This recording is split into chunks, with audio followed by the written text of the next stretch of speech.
How to create a private Snapchat story for just a few friends. Hello everyone, welcome back to our channel. So today in this video, we're going to talk about creating a private Snapchat story for just a few friends. So now let's get started.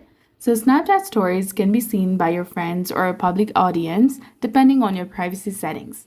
To share a story with only a specific group of friends, you need to create a private story. For that, go ahead and open your Snapchat application first. Log into your specific account and also make sure that the Snapchat application is up to date. Now tap on the Bitmoji or the profile icon in the top left corner of this screen. Then tap on the gear icon in the top right corner to access your settings. Once you're in the profile page, scroll down and under the stories section, you will see the option of new private story. Tap on that.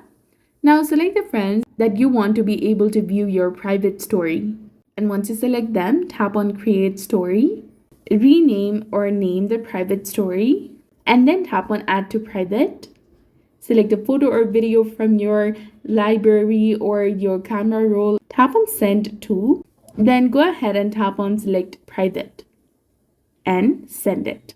Send snaps to your private story, and only the friends you selected will be able to see them.